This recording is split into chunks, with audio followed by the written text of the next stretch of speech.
Today we'll be going over a few different hidden indie gems to find out if I can find another masterpiece. First up is a game that I thought looked really interesting, ak-xolotl. By the way, these are my thoughts before playing. I really like games who don't take themselves too seriously, and ak-xolotl I think is exactly that. It looks to be a little inspired by a game like Hotline Miami. I like the art style and I think the gameplay looks fun. I'll be right back once I've actually played the game. Okay, so after playing it for about an hour, I've come to the conclusion that it's too hard. Now this is quite literally a skill issue. The game is good, like really good, and it's only a demo. I really like the art style, I like the weapon variety, I like the enemy variety, and the game is frustrating in a good way, kind of like Dark Souls. I would have pushed forward, but I have a list of 15 games that I have to get through within a few days. So final opinions on this game, it's good, about a 7.5 out of 10. I just don't see any things that could bring this game up from that. It does a lot of things that you can find in other indie games, but that doesn't mean it's bad. It's cute, it doesn't take itself too seriously, which I very much like. Moving on, we got one of the many games that you guys suggested to me, Crosscode. I had never heard of this game, but I'm glad I know about it now. It's a 2D top-down action RPG. The premise is cool, but a bit hard to follow, partly because I skipped most of the dialogue. It's kind of like you're playing a game inside of a game. The game you're playing is called Crossworlds, and it works kind of like the fictional games Sword Art Online. The combat is good, featuring both ranged and melee attacks. I only got to fight a few bosses within the time I played, but they all posed a decent challenge. Not too hard, but right there in the middle. I'm gonna give Crosscode an 8.5 out of 10. I could really see that go up to a 9 or even a 10 the longer I get into the game. Whoa, post-production meat. I forgot to talk about the puzzles. Now, the puzzles are challenging. It challenges your brain.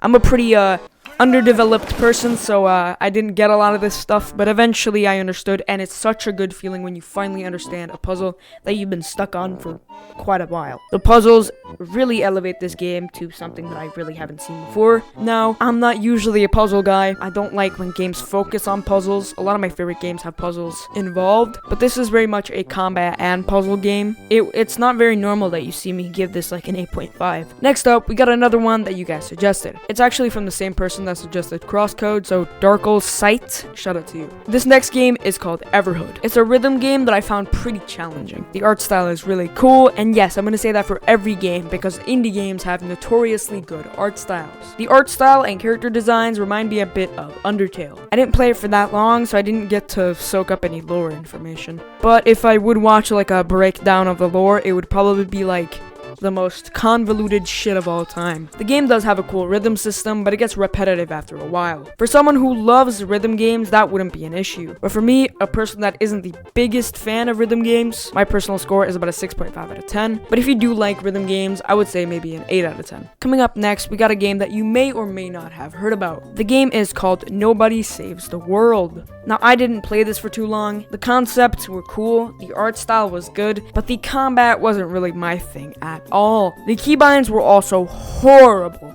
I tried playing it on controller, but the button for attacking and adding player 2 were the same. The reason why this is a huge issue is because when you walk away from player 2, you die. And to remove player 2, you have to quit out and reload the game. I'm not gonna give the game a real rating because I didn't get far enough into it. But personally, based off the time that I played the game, I'm gonna have to give it a 4.5 out of 10. Anyways, guys, I hope you enjoyed this one. If you did, make sure to click that big red subscribe button and that little bell icon to get notified whenever I upload. Quick mention, the next few videos, meaning the next 1 or 2 videos, will be based around Jedi Survivor. After that, we'll be going back to covering indie games. I hope everybody has a great rest of their day, and I'm out.